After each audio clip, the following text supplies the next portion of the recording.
Okay, I don't know if I'm just a hater to my core. I don't even want to say it. I don't even want... All my followers are girls. I shouldn't say this, but it's just my opinion, and I don't judge anyone. I fucking hate bachelorette parties. I fucking think they're the corniest, the penis straws, and they're like, oh, I'm like, it's my last night having fun because I'm getting married and I'm gonna be miserable. Why is it your last night of having fun? What the fuck? And what the fuck? What the fuck? Why do we have to dress? Why do you have to dress like that? Why do we have to do those? Like, why do they have to be so corny? They don't have to be corny, and it's okay if they do.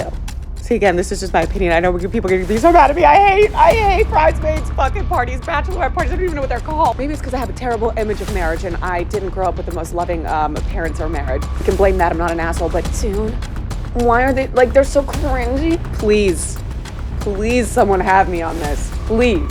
Me and my best friend, Grace, we always, I mean, I know she has me on this, but people don't tend to agree with us all the time. Oh yes, the Bachelorette trip.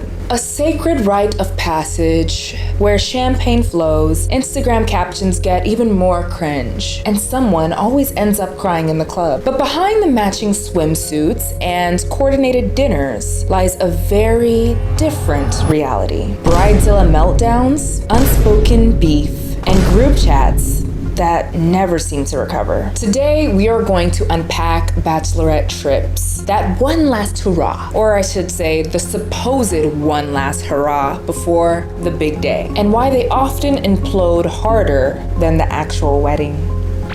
If you're like me, you're probably not married and you really don't have a genuine, real personal connection to this topic, but it's something that I keep saying all over my FYP, and kind of similar to my girls trips to Miami, why they fail. That video did so well. You guys have had so much discourse even to this day on that video. I thought, let's take it a step further and figure out why bachelorette trips also never seem to work out. And I'm really excited to hear your discourse on this as well. Hey daisies, welcome or welcome back. If you're new here, hi, my name is Caroline, your internet bestie who loves to yap and use my love of commentary to give glory to God and uplift other women. Everything said in this space is 100% opinionated, so leave a comment down below if you agree or disagree with anything. A brief history of the bachelorette trip. To understand how we got here, let's rewind. The concept of a bride celebrating her final days of singleness didn't even exist until the 1960s.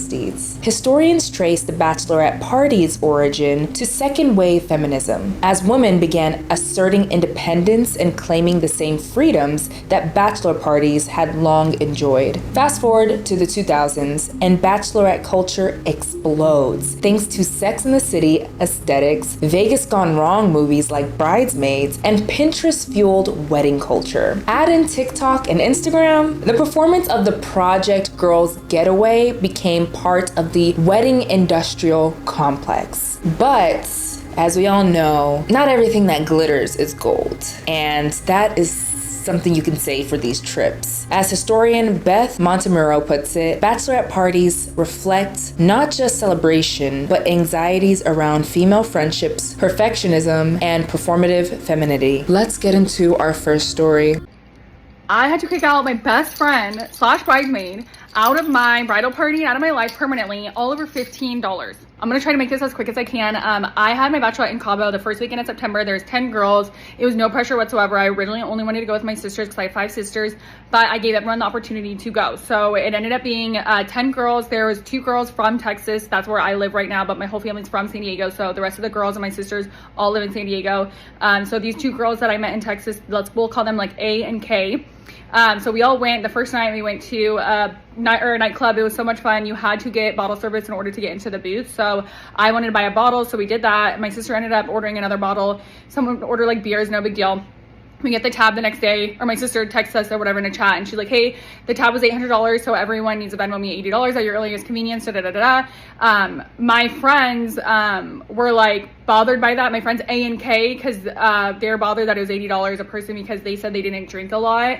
One of them, A, said she only had 4 drinks from the bottle that night, whatever. Just like whatever. And I was like, you know what, like, I'll pay for y'all's portion since I wanted to buy a bottle anyways. People had just already started Venmoing my sister. So it was like me paying for the bottle and her paying for the other bottle. Like we just like didn't want to deal with all of that. We just figured everyone paid. We'll just pay for like more things during that weekend or whatever. So then A and K A ended up emailing the nightclub for the itemized receipt because she was like so bothered by this $80. So then she got the itemized receipt back and whatever. They were just like obsessing over that all week. But I ended up telling them, because I was trying to nip this in the bud. Like I knew, like, no, we're not doing drama this weekend. Like you're not going to start the weekend off like this. Like I immediately was like, you guys need to be on your own separate tabs moving forward. I was like, I don't want you to be lumped in with what me and my sisters and my other friends are like buying. And then I said, I can pay for y'all's portions. Like I told them I'll pay for those portions since I wanted to buy a bottle anyways. But they insisted that they didn't want that to be the solution. So it was like weird. They were like coming up with this problem but didn't want to take a solution. So then whatever, like we stopped talking about it. And then on night 2, we're getting ready to go to the dinner and then the club. And so then I see them whispering to each other in the mirror as I'm curling my hair. And so I was like, oh, like, hey, I heard A say, we'll just see how we feel after dinner. So I already knew where this was going. So I literally said, oh, are you girls like not coming out to the club after this? So then A was like, well, I have a migraine, so we'll just see how we feel after. So I was like, okay, whatever. So then we go to dinner. A is drinking cocktails, which is interesting because if you have a migraine, I just thought that like it was really serious, but whatever. So then of course after dinner, they're like, yeah, we're gonna go home. So they go to the Airbnb. The rest of the girls go out. Literally night 2 was so much fun. Like it was the best night ever, probably because there's no negative energy, but whatever. I didn't sleep. I slept in a different person's room that night in the Airbnb because I just didn't like the weird energy I was getting from those 2 girls. So then the morning of the 3rd morning or whatever, I get a text from A and she's like, hey, can you come to our room so we can have a talk? So I'm literally like shook. Like I'm like getting sent to the principal's office on my bachelorette. Like I'm literally like, what is going on? I have no idea what to expect. They sit me down. And they literally tell me I'm the problem, like I'm making them feel cheap, like because I offer to pay for them. And they said that they feel uncomfortable around my sisters and my friends because they feel like I'm making them to be like cheap people because they don't want to pay for the bottle service because they hardly drank, like all this crazy stuff. Like literally I thought I was in the Twilight Zone. I was literally just sitting there like, okay. So then A and K said that the night before they actually looked up flights to go home because they are so like bothered by this.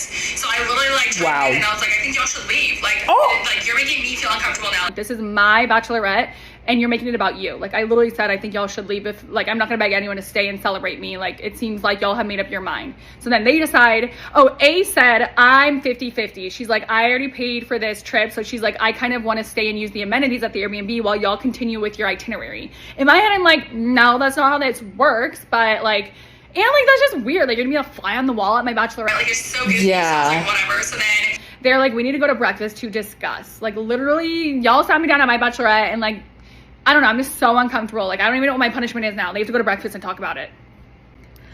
So then they come back like the freaking twins from The Shining. And they're literally like happy as can be. They're like, we decided to forget about it. And in my head, I'm like, why couldn't y'all have thought about this 24 hours ago instead of sitting the bride down at her own bachelorette and making this a big deal? But I was like, right. So we squash it and we have a great time. And then the end of the trip happens and A says, we actually, now that I have the itemized receipt from the nightclub, since she emailed them and ran all the numbers and stuff, she was like, we were shaking our ass on the boots and we decided that we do want to pitch in for at least one of the bottles from the nightclub. So I'm like, okay, cool. So she's like, we did the math and it's $65 a person. So in my head, I'm like, girl, like you started all this drama. You guys sat me down, you berated me, you threatened to leave my bachelorette party all over $15. Like I can't even buy a cheeseburger for $15. Like this is insanity. So then we get off the flight. A scurries off to the bathroom. She's like, I'll catch y'all later. I don't hear from her for 3 weeks. Like nothing. We used to talk every single day. She completely ghosted me. She only texted me to reach out and ask if I changed my Amazon password because she's on my account. So I sent her a message and I just said, this isn't for me. You're not a girl's girl. You can't celebrate my wins. Like your behavior, like threatening to leave the bachelorette. I was like, this is just too much for me. Like you're supposed to celebrate the most exciting time of my life, like not be the worst person I've ever met during that time. So I literally just said like, I'm done. Thank you. Whatever. Goodbye. I thought nothing of it. I blocked her immediately after that. So I don't know. So then everyone actually, friends, family were messaging me a link to Reddit. So A had made an entire Reddit post about me, which I screenshotted it all. I even screenshotted the comments and literally just making me and my sister seem like pieces of shit. And then there was 6,000 comments. And because her whole thing was, am I the asshole here? And there were 6,000 comments of everyone being like, yes, you are the asshole. Like you ruined your friendship over $15. Like you are the asshole. So I'm just making this post to be like getting my story out because clearly she's fine dragging my name. She already deleted the Reddit. I do have screenshots of it if anyone wants to know like the Reddit and the comments are. One, I just want to say that girl talked really fast. I didn't even have to put her in 2x speed. So grateful for that. But like she can yap and I'm a yapper. Y'all already know that. So she can, yeah, a lot of things in that. There was a lot of things in that. But I think the biggest thing that stuck out from the story was the fact that she hit the nail on the head. The biggest, she precursed it all before she even started the story, was that, let me tell you how she fell out with her friend on her own bachelorette trip over $15. Is this not what I harped on, even in the why girls trips seem to fail when they go to Miami, or really this can be to any destination. I don't know where she and her friends went. I don't know if she said that, maybe I missed it, but it's along the same thing. And you know, I feel like along as we go through some of these videos, we're gonna see some overlap in that. You know, a lot of problems in these girls trips, period, doesn't matter if it's a bachelorette, doesn't matter if it's a birthday, whatever, do happen to stem from financials. It does not matter like background, race, anything like that. It's just, if everyone's not on the same page financially, if there's not already some precursor conversation of where people want to spend their money and where people want to allocate their money, problems like this come up, unfortunately. And it seems like the biggest problem was the money thing. It didn't seem like, you know, it was somebody said something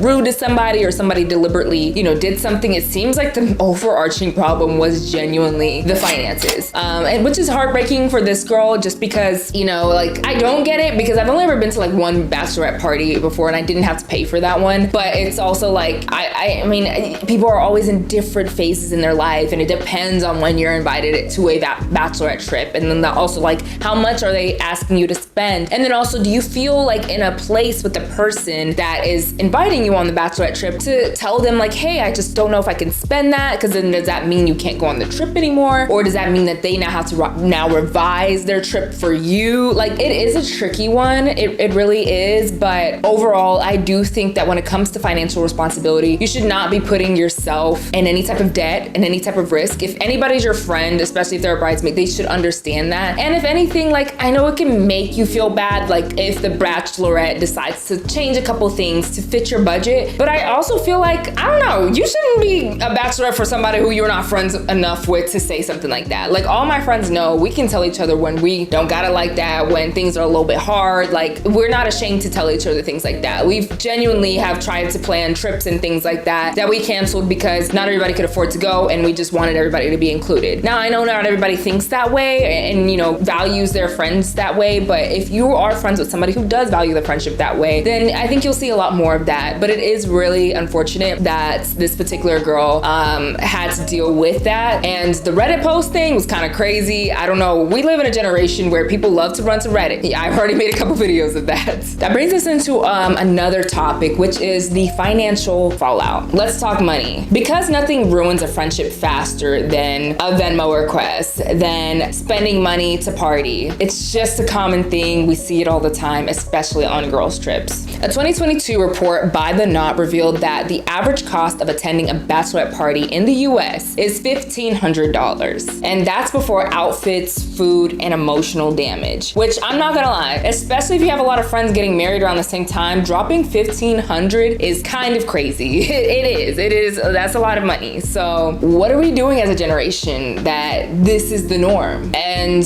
what else are we doing wrong to where we're seeing all these fallouts on these trips? Let's get into the next video to find out. I had to kick out one of my best friends from my bachelorette trip. Story time. We're gonna call this friend Vicky. And to paint the picture, like, Vicky is very materialistic, very into her looks, like very self-centered, like body is tea, very beautiful girl. But it's just one of those stories where it's like, when I look back on past situations, I'm like, this really who you been? And I don't know why it took me so long to see it. And I'm not saying people that are materialistic or like who want, you know, designer bags, designer shoes, all that stuff are automatically bad people. It just so happens that, nah, she kind of was. First things first, I am extremely type A. Like, I planned my entire wedding and not bridal shower, but bachelorette by myself. For my bridal shower, I knew exactly what I wanted. Like, that's just the type of person that I am. I knew what I wanted. And I went to the girls literally a year out and gave them a survey, asked them, like, what is their budget? What days could they possibly be available? What are their sizes? All that jazz, you know, all that type A bride stuff. And so essentially she comes to me and she says that the days are very close to her birthday. She wants to do something for her birthday. She never does anything for her birthday. Like, her birthday's near Mother's Day, and she just always assumes that everyone is gonna like bail on her because everyone wants to celebrate their mothers. And so she just doesn't do anything. And so she said that she wanted to celebrate her birthday and, you know, brought it to me. And I was like, girl, celebrate your birthday. Like, I know how you are. Celebrate your birthday. You never do anything.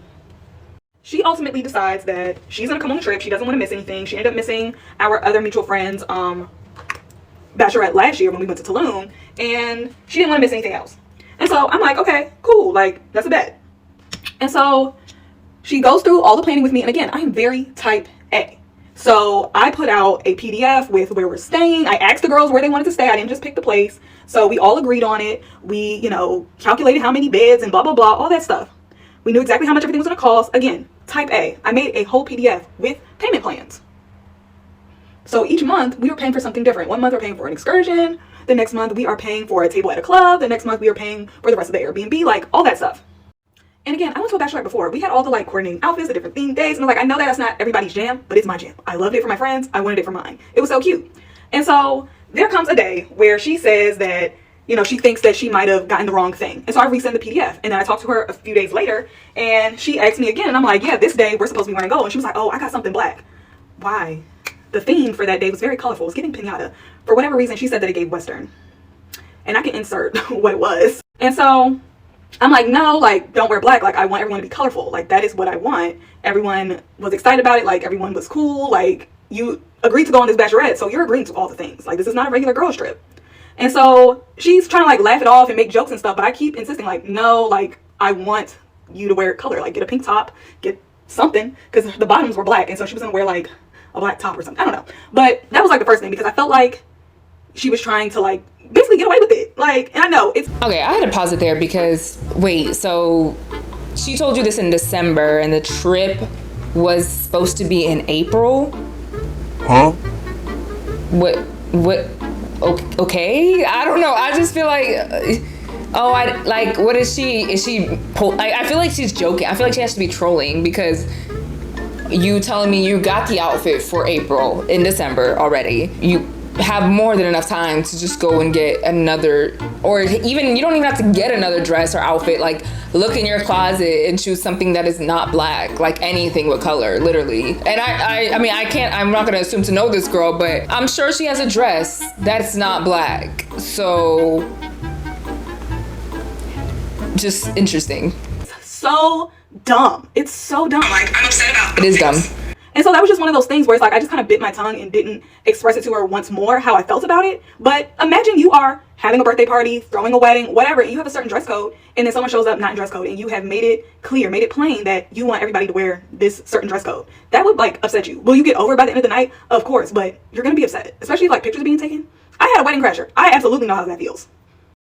So the next thing that happens in February of this year, my maid and matron of honor made a separate group chat without me in it, and basically was expressing how they want to make sure that I absolutely have a good time, that I am not spending any more money because I'm spending all this money on the wedding, that I'm just having a good carefree time and everything is taken care of. And all of the girls are in agreement, except for one, except for Vicky.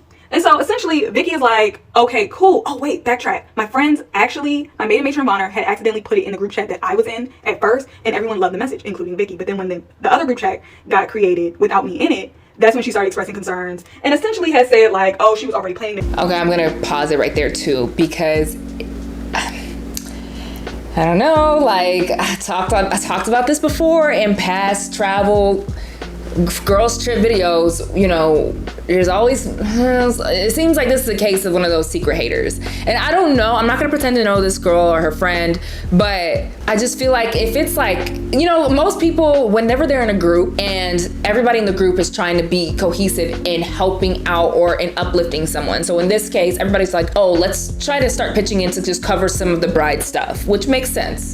It's her bachelorette. Hopefully, you only have one of those your whole life. I don't think it's selfish or crazy for you to want, but even if you don't ask, for you to just want your bridesmaids to like do something nice for you like that, or be willing to, especially if they're people that actually genuinely love you. That should just be a no-brainer. You know, for me, I think about my friends and I already know that's something I'm gonna do. I already know, like, no matter how they just choose to go about it, if they want to plan their own bachelorette, if they want, you know, their maid of honor, their bachelorette, their bridesmaids to plan it for them, like, we'll navigate it that way. But then I also know that I will try to, on my own, own account. Like, tried to get the bridesmaids together and like plan something on the side for my friend that she just doesn't know about. Something that shows that we as her friends love and appreciate her and thank her for choosing us to be her bridesmaids, because the truth is that she didn't have to. Like, this girl in this video did not have to ask her friend to come to her bachelorette trip. I always view that as like such a privilege, because I mean, bachelorette trips can be big, yes, but they can also just be small and intimate, like 1 to 4 friends. So if you're one of those friends, I just feel like that is such a privilege. Unless you just aren't that close to the person, then I think you'll have more situations like this. But this girl saying that this is her best friend, which makes it a lot more interesting. To do something separate for me, that, you know, she shouldn't have to dish out X amount of money when there was no set amount of money. It was just saying like, we want to make sure Jazz is absolutely taken care of. So my cousin ends up texting me saying like, Vicky's getting on my nerves, like I'm about to go off on her. And so I'm like, don't do that. Let me see what's going on. So I take my sister's phone and I'm trying to read all the messages, and she's just very hostile. Like, it's giving, oh, y'all can do the most for the bride, but I'm not gonna do it. Like, y'all can do the most for Jazz, but I'm not gonna do it. I already had something I was gonna do. That's what I'm gonna do. I'm not doing that. Like, she was essentially like trying to express that maybe she didn't have the money, but everyone has basically said like they're gonna do what they can. Like, there was no set amount to say, oh, give Jazz $200 each. Like, that's absurd. I'm sorry, it is. And me, like, I'm not even looking for that. Like, the fact that he wanted to do that, absolutely beautiful. I thank them so much, but that's just not the type of time I'm on. And so I ended up responding in the group chat as my sister. And she like went off on me. She was like, oh, you trying to play with my pockets? You trying to do this? You trying to do that? Like, I got money. I got it, whatever. Like, so it's like, no one's saying that you don't got money, girl. Like, we're just trying to get this together and make sure everybody's on the same accord and no one feels like they're being pressured to do something. No one said that you ain't got it. Calm down. Okay, now at this point, it's about March. And in March, we were paying for the table. And maybe like a few weeks before that, she had let me know she had just had surgery done. And so she was letting me know that like she's not drinking right now because it's like a part of her recovery. She just wants to remain like sober. And so I'm like, okay, girl, like that's cool. Like, I ain't about to be pressing you out because you're not drinking. She was like, yeah, I don't want to be like bringing down the vibes, blah, blah, blah. And I'm like, you're not gonna be bringing down no vibes. Like, take a shot of cranberry juice, shake tail feathers. Like, everything will be cool. And so we're laughing about it. She's like, okay, cool, bet. Like, I don't want people like looking at me weird or whatever. I'm like, no one's gonna be looking at you weird. And mind you, she knows basically everybody on the show except for like one person. So why would anybody be looking at you weird? When it came time to pay for the table, everyone sent in their money. I sent the reminder, blah, blah, blah. And then the end of the month came and she never sent any money. She ended up sending me money for the remainder of the Airbnb. And so I had texted her and was like, hey, you know, the payment for the table was due, but you sent me the one for the Airbnb. Like, they were like the same cost. So I was like, did you mean to like say the table? And she was like, no, Jazz, remember I said that I wasn't drinking. And I'm like, yeah, I remember you saying that, but that doesn't mean that you're not paying for the table. Like, you didn't say that. Like, you're still sitting with us in the section. You're still drinking the juice. You're with us. Like, I wouldn't have counted you in the count. Like, you know what I mean? Like if you ever purchase a table, like, you have a set number of people on the table. And I'm sorry, I'm not sponsoring you to be in the section. Everybody's paying their way. Like, I paid for the table. I paid for everything before getting there. So why can't you? And so her argument was that she can probably get into the club for free. Like, she probably doesn't need to pay, blah, blah, blah. And I'm like, yes, I understand that, but we're getting a section. And I told her, I was like, had you properly articulated that you did not want to pay for the table instead of just saying like, oh, I'm not gonna be drinking. Like, one doesn't have nothing to do with the other. It has nothing to do with the other. So, you know, she was just like, well, I don't feel like I should have to pay. And so like that just became a thing. And then she ended up sending me like a portion of the money or something. And then later on said that she felt like she was guilt tripped into that. And I'm just like, this is starting to become too difficult. I'm starting not to like this and it's bothering me. Okay, gotcha.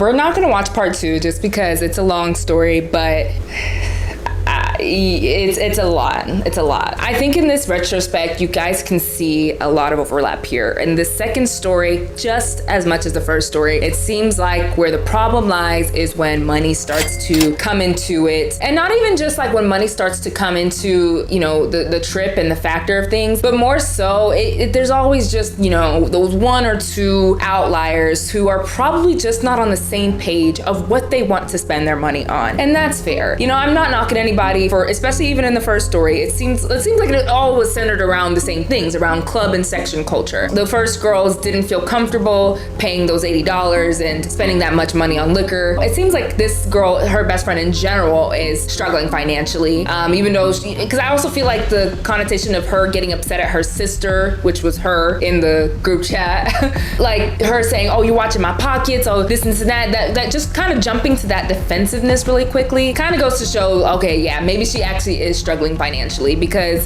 but the thing is, it happens to all of us. It really does. And it just takes me back to the thought of, are these people really friends? Because if I was struggling so much financially, or maybe I shouldn't say so much, but if I was struggling financially to where I had to be very nitpicky, like, hey, I want to come celebrate you. I do. But I do need to be nitpicky on what I spend my money on. I would just communicate that from the jump and just be honest that you may not be able to do everything. Or even if it was that case of the table, like, hey, I just can't afford to pay for the table. Because I'm not drinking, is it okay if I don't pay for the table? And then they could have talked that out. I just think that, at least the table thing was a little bit of a case of miscommunication. Because I think from what that girl was saying about her not drinking, she was trying to hint towards the fact that, oh, you know, I'm not gonna be drinking or I guess paying for the table. But I could see how the bride also thought, like, also missed that, you know, especially if she was like, this is how much the table is for 10 people.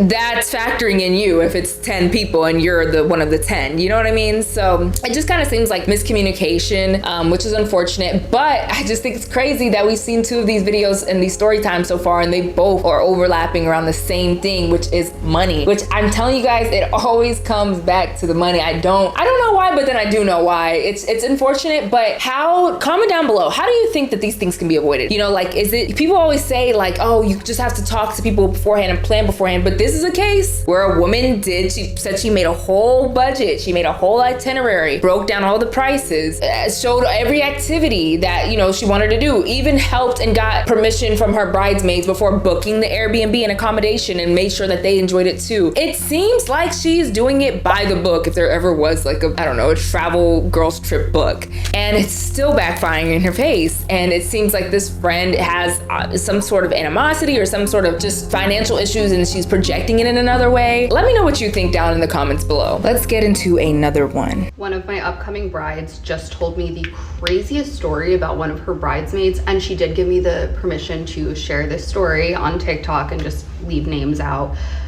I am so shook by this, and it literally makes me never want to go on a bachelorette trip, especially a bachelorette destination trip, ever again.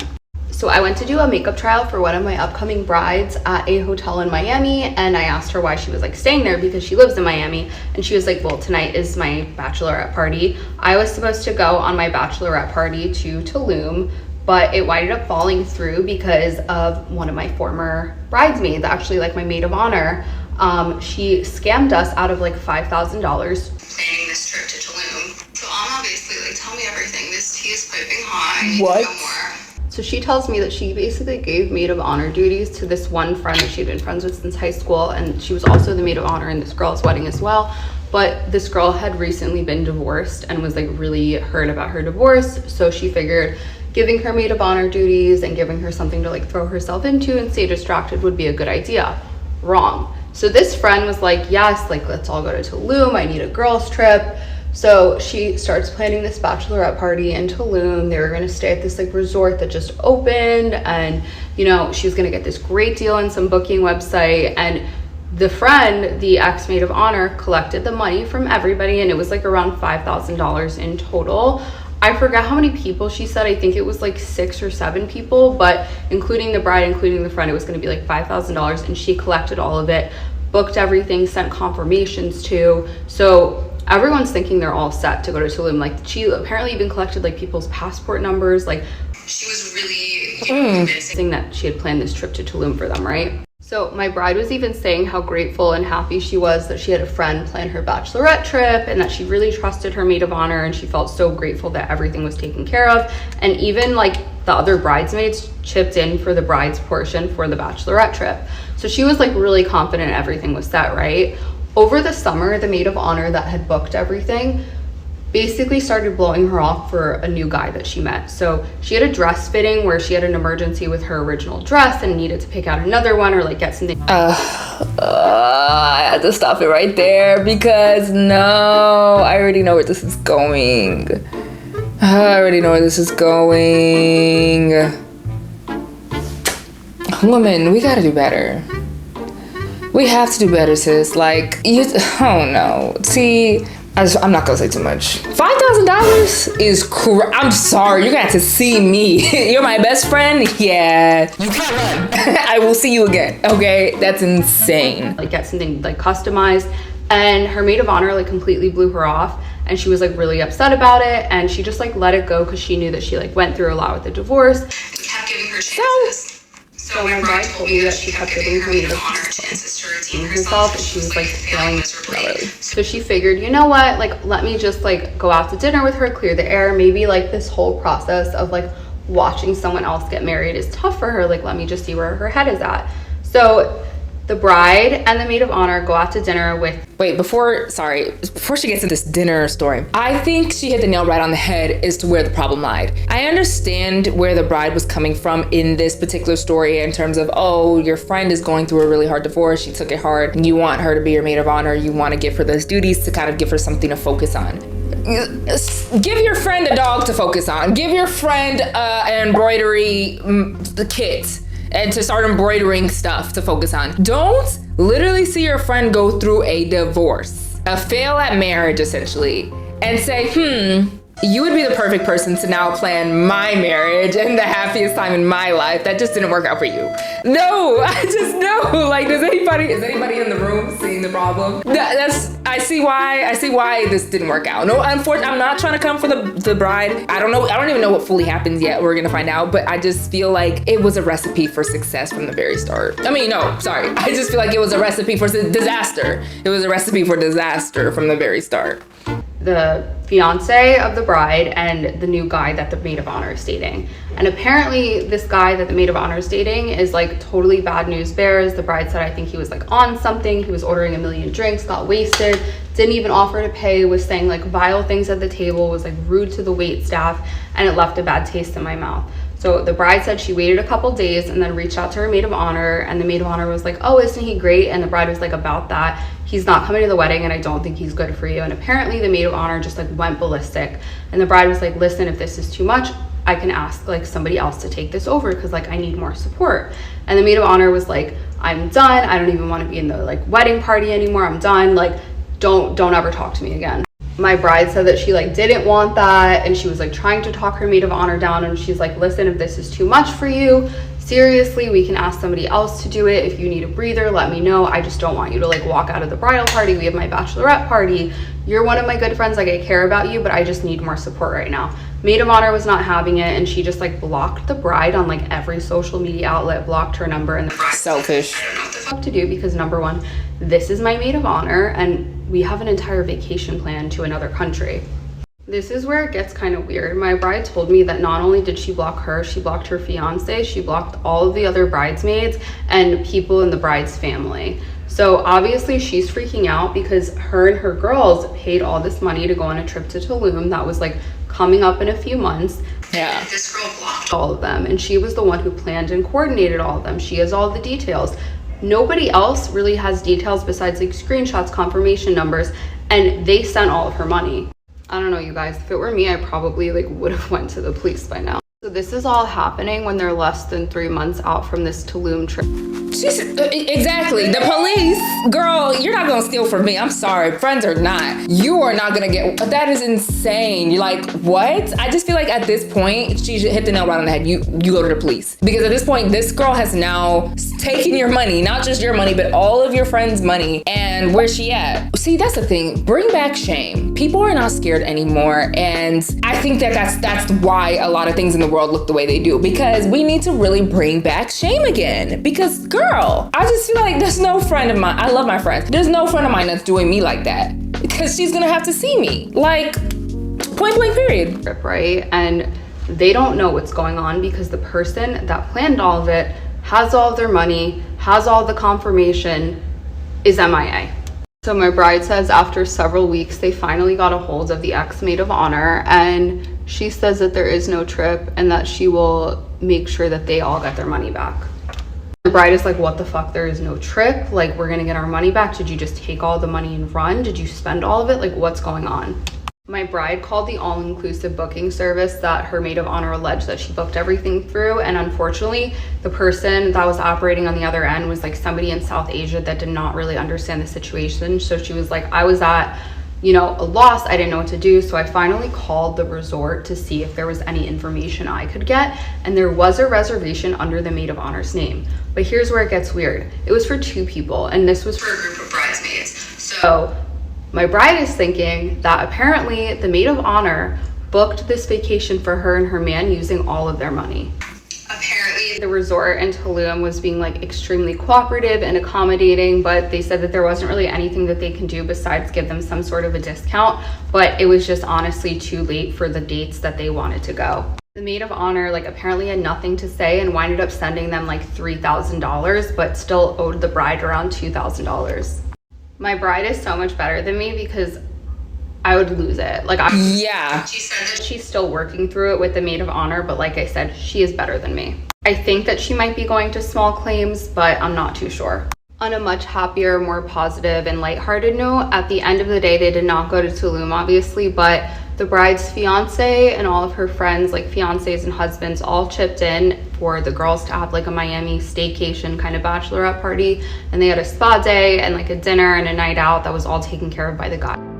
Oh my gosh. No, the ending was the cherry on top. I love that at the end of the day, this bride got what she wanted, or what she needed, I should say. And that her fiance and her family and friends pitched in, and it wasn't a total disappointment, because what that friend did, see, this story was a little bit different. This was actually one of the stories where I thought a lot of things would kind of be centered around something like this, where it seems like the problem in the bachelorette trip centered around just as an individual, somebody did something wrong, somebody was just not being a good person, you know, because it's always just that one person. And it seems like this was more of that situation. Now, I'm glad that she gave a little bit of background context as to where maybe the mental of this friend was. I'm such an empath, so I can put myself in other people's shoes, sometimes to my own detriment, but I feel like I can understand maybe that this friend was probably kind of losing it. You know, from what her friend was saying, that she was going through a really hard time. Divorce is not a pretty picture. If you know about it, if you've been through it, you know, it's not a linear healing process. As somebody who's witnessed divorce a lot, and I just feel like this just was not the right friend to give this responsibility to. And this is just not to blame the bride. I understand her reasoning for doing it, but I hope that this lesson is something that you can take away and hopefully, you know, inform other friends, inform other people. It was an innocent mistake, and it was in good-hearted faith that she gave the position of maid of honor to this friend in particular. But I think we can all now see that that was not the right choice, especially for everything she was dealing with behind the scenes. Really, really sad, but somewhat turned around and was a happy story. As for me though, I would have crashed out.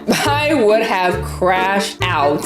That friend, yeah. But that's just me. And like this creator was saying, this bride was better than us.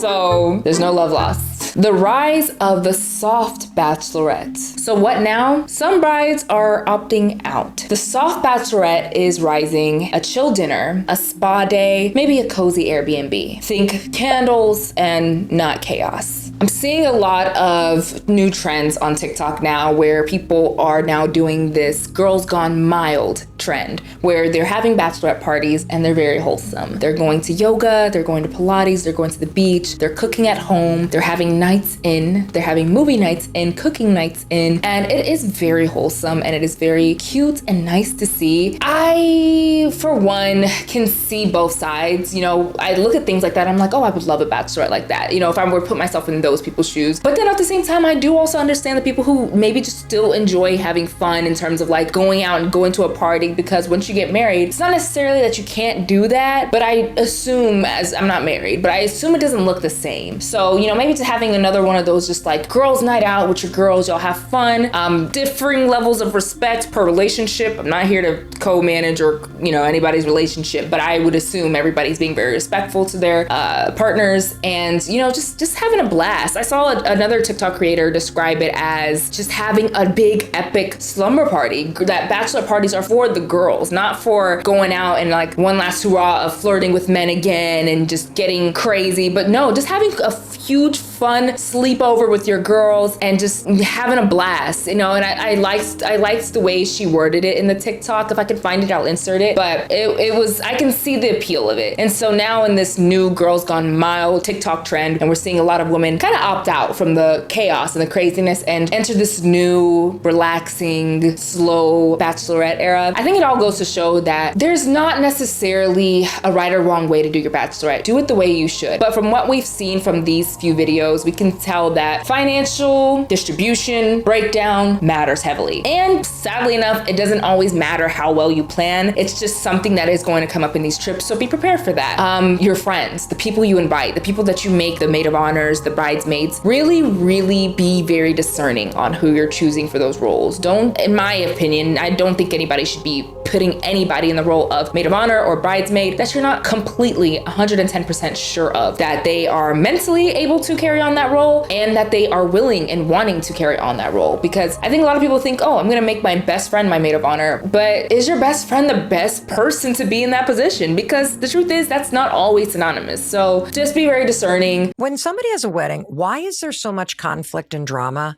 inside people's friend groups? Having a bridal party is probably the only time, aside from the MySpace top 8, where you have to put your hierarchy on display.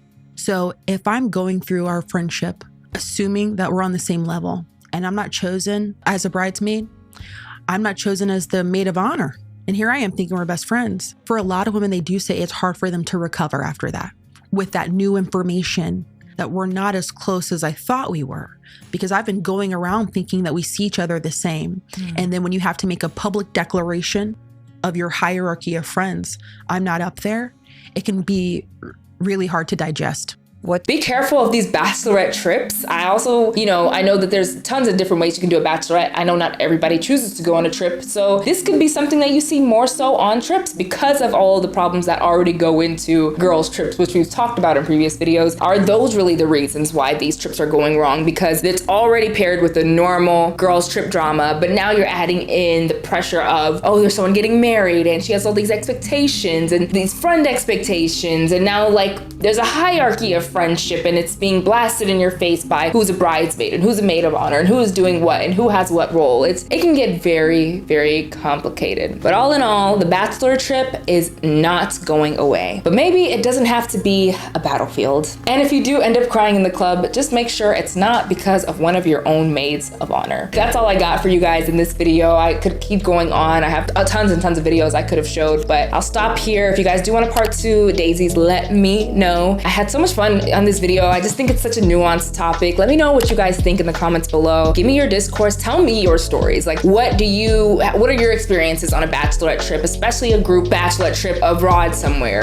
or even if you did a staycation and you just did something around where you lived. How did those go? Are those better? Would you say that the traveling was the problem, or would you say it's just the friends and the people you invite that are the problem? Let us know down below. I want to read your comments and respond to them. Give this video a like if you enjoyed it. You don't have to, okay? You don't have to do anything you don't want to do. But thanks again, Daisies, for watching, and I will see you guys in the next video.